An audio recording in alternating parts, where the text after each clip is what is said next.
So hello everyone, welcome to Engineers Career Point platform. My name is Gurvinder. So first of all, आज 15 सितंबर है, engineers day है। तो सभी engineers को जो भी इस वीडियो को देख रहे हैं उनको सभी को इंजीनियर्स डे की बहुत बहुत शुभकामनाएं। अब मेरे को ये नहीं पता कि ये वीडियो कब डलेगा, आज डलेगा, कल डलेगा या 2 दिन के बाद डलेगा, लेकिन स्टिल क्योंकि आज मैं रिकॉर्ड कर रहा हूँ इसको इंजीनियर्स डे वाले दिन, तो मेरा एक रिस्पॉन्सिबिलिटी आप सभी को विश करना, हैप्पी इंजीनियर्स डे। और आज का जो मेरा वीडियो बनाने का जो एजेंडा है वो बहुत इंपॉर्टेंट है। ऑल्दो कि इस वीडियो के बारे में, इस कंटेंट के बारे में मैंने काफ़ी डिस्कस किया है पहले वीडियोस के अंदर। ऑलमोस्ट मेरे को लगा शायद 4-5 वीडियोस के अंदर अलग अलग स्टेट्स के लिए मैंने इसमें डिस्कस किया है। तो रिस्पांस बहुत अच्छा है क्योंकि बच्चों ने जब इस फॉर्मूला को यूज़ करना स्टार्ट किया, इस चीज़ को यूज़ करना स्टार्ट किया, उनको बहुत ज़्यादा बेनिफिट हुआ। तो मेरे को लग रहा है कि शायद मैं इसका एक बहुत डिटेल वीडियो बना भी देता हूँ कि इसके रिलेटेड क्या है इन्फॉर्मेशन। मैंने एजेंडा क्या है इसका वीडियो के पहले ये पढ़ते हैं। Strategy to get extra 10 to 15 marks in any state JEE SSC JE exams. कोई भी स्टेट का कोई एग्जाम होता है आपका, जेई का, जूनियर इंजीनियर का, असिस्टेंट इंजीनियर का, या कोई भी और एग्जाम होता है, तो उसमें आपको 10 से 15 नंबर मिनिमम एक्स्ट्रा लेने का एक मेरे को स्ट्रेटेजी आपको बताना है। ये देखो बड़ा सिंपल सा फंडा है। जब भी आप एग्जाम के लिए प्रिपरेशन करते हैं तो एग्जाम में प्रिपरेशन करने से मतलब फाइनल एक्चुअल एग्जाम जाने से पहले आप कुछ क्वेश्चंस लगाते हैं और जब आप वो क्वेश्चंस लगाने लगते हैं, स्पेशली जो सिविल इंजीनियर्स हैं, मैं सिविल इंजीनियर के लिए डेडिकेटेड मतलब पर्टिकुलरली बात करूंगा।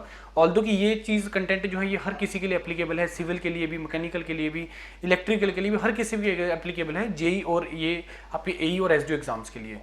और in fact exams like HPCL exam जो सिमिलर टाइप ऑफ क्वेश्चन पूछता है, बीडीएल एग्जाम, बीएचईएल एग्जाम, मतलब वो सारे कैटेगरी ऑफ क्वेश्चन जिसमें पर मिनट जो टाइम है पर क्वेश्चन का 1 मिनट या उससे कम का टाइम अगर आपको वो दे रहे हैं, तो ये वीडियो उससे रिलेटेड है।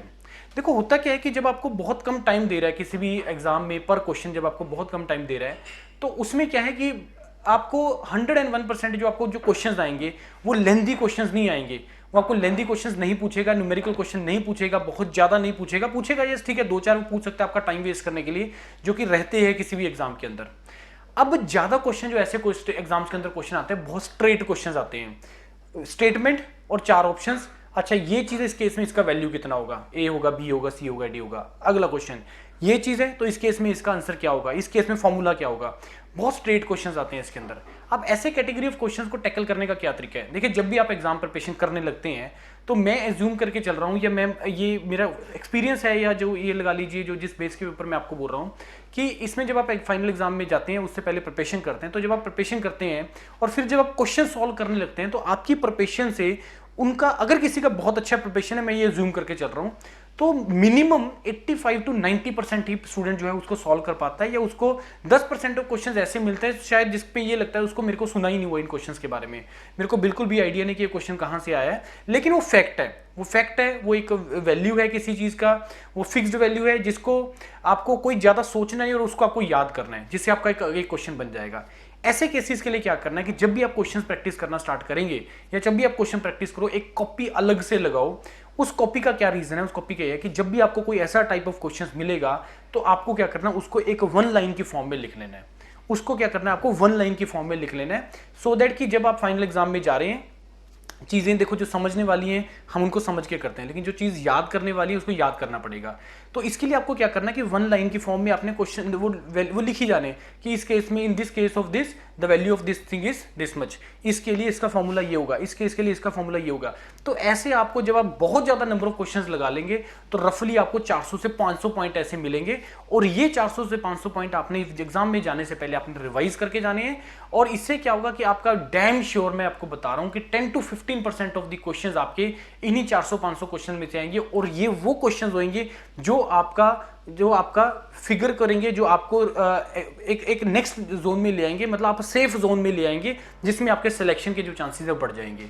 ये चीज का जो डिफरेंस है ये बहुत इंपॉर्टेंट है, और ये मैं बहुत बच्चों को गाइड करता था जब हम ऑफलाइन में करते थे, पटियाला वगैरह में या करते थे। अभी मैं बच्चों को गाइड करता हूँ कि तुम ये करना स्टार्ट करो और एक कॉपी मेंटेन करो और उसमें ये सारी चीजें लिखना स्टार्ट करो, और 101% तुम्हारा 10 से 15 क्वेश्चन डायरेक्टली वहां से बनेंगे। देखो अब हमें क्या करना है कि देखो होता क्या है कि कभी कभी स्टूडेंट ना उस चक्कर में पड़ जाता है कि सर ये कैसे आ गया, इसका ये वैल्यू कैसे आया। देखो इसके लिए मैं एक बड़ी सिंपल सी आपको बात बोल रहा हूँ जो आपको माननी है मेरी, जो ये यूनिवर्सल ट्रूथ है कि कुछ चीज़ों को आपको जान के चलना पड़ेगा, कुछ चीज़ों को आपको मान के चलना पड़ेगा। कुछ जान के चलो, कुछ मान के चलो। जान के चलना मतलब जो समझने वाली चीज़ें हैं, मान के चलना कि यस इस केस में इसका वैल्यू इतना ही है, याद कर लो बस। हमारा पर्पस है एग्ज़ाम निकालना और वो फिगर करना, उसके लिए कितना पीछे कंट्रीब्यूशन रहा है, कितना पीछे उन्होंने टेस्टिंग वगैरह किया है, जिस केस से वो वैल्यू आपका जो वहाँ पे आया है, एम्पिरिकल फार्मूला से थ्रू किया है या किसी भी चीज़ के थ्रू किया है, कोई भी चीज़ किया है, तो वहीं से उसका फिगर आया है। तो ये चीज़ आप लोगों को करनी है। मेरे को इस चीज़ का इस वीडियो की रिकमेंड्स में लिख के देना कि यस ये चीज़ काम करती है कि नहीं करती है, और 101% ये चीज़ काम करती है। और आने वाले आपके एग्जाम में, जैसे 1 अक्टूबर को आपका JKPSC का एग्जाम है, उसके बाद आपका 10 अक्टूबर को आई थिंक आपका हिमाचल का एग्जाम है, फिर पंजाब में एग्जाम्स आए हुए हैं, फिर हरियाणा में एग्जाम्स निकले हुए हैं। जितने भी स्टेट्स में एग्जाम निकले हुए हैं, आपने सभी में उसमें ये चीज़ करनी है, चाहे वो JEE का एग्जाम है, चाहे वो AE का एग्जाम है, SDO का एग्जाम है। ये नहीं मान कर, ये नहीं उस चक्कर में पढ़ना कि इसको कैसे आया कैसे नहीं, जस्ट याद कर लेना है। ऐसे क्वेश्चंस आपको मिलते हैं एग्जाम के अंदर, और आपको इसको करना पड़ेगा। 400-500 क्वेश्चंस का एक पॉइंटर बनाओ आपको, और उसको लर्न करना स्टार्ट करो। बहुत अपॉर्चुनिटीज अवेलेबल है, बहुत ऑप्शंस आप लोगों के पास है। मेहनत करनी है, मेहनत से नहीं घबराना है। आज मेरे पास एक कैंडिडेट आए थे, 2016 पास आउट थे, थोड़ा उनको डिस्कस कर रहे थे मेरे से कि सर मैं कर सकता हूँ, नहीं कर सकता हूँ, कैसे अपना स्ट्रेटेजी बनाऊँ मैं। तो हर कोई कर सकता है, बहुत वैकेंसीज होती हैं बच्चे। आप लोगों को भी पता है 2-3 चीज़ें, स्पेशली अगर मैं पंजाब की बात करूं, तो पंजाब के लिए क्या हो रहा है इस टाइम पे कि आपको स्टूडेंट्स प्रिपरेशन नहीं कर रहे हैं। हम इस फील्ड में हैं इस टाइम पे, तो मैं आपको क्लियरली बता रहा हूं कि बच्चा प्रिपरेशन नहीं करता है, चाहे वो पंजाब है, चाहे हरियाणा है, चाहे जम्मू कश्मीर में इतना वैकेंसीज निकला हुआ है, स्टिल बच्चा प्रिपरेशन नहीं करता है। हिमाचल में अब निकलना स्टार्ट हो रहा है, वेट कर रहा है आने का, जिस दिन आ जाएगा उस दिन उसके बाद 3-4 महीने का टाइम रहेगा, पता नहीं बच्चा किस चीज़ का वेट करता है। हमें पहले से प्रिपेयर करके रखना पड़ता है। हमारा जो दुश्मन है वो कभी ये नहीं बताएगा कि उसने हमारे ऊपर अटैक कब करना है, लेकिन हमें अपने आप को हर टाइम पे प्रिपेयर रहना है कि यस एग्जाम आ गया, अटैक जब भी करेगा तो मैं I am ready for that. ये चीज़ दिमाग में लेके चलोगे, you can easily succeed for that. Number of vacancies कितनी है, क्या एग्जाम पैटर्न है, यार तुम्हें अपने आप को बहुत अच्छे तरीके से प्रिपेयर करना है। टेक्निकल सारा कंप्लीट करो, नॉन टेक्निकल सारा कंप्लीट करो, और बाकी सारी चीज़ें जो तुम्हारे कंट्रोल के बियॉन्ड है उसको लीव कर दो, उसको छोड़ दो उस चीज़ को। बहुत वैकेंसीज आने वाला है, बहुत वैकेंसी आया भी हुआ है हर ब्रांच का, इलेक्ट्रिकल हो, सिविल हो, मैकेनिकल हो, सारे स्टेट्स में सभी जगह पे ये वैकेंसीज आनी है।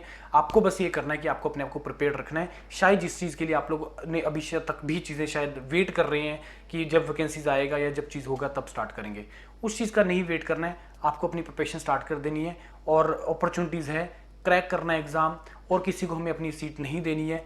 हमें बस एक सीट चाहिए और उसी के लिए हमें एफर्ट करना है। Right everyone, thank you very much for and all the best to all of you.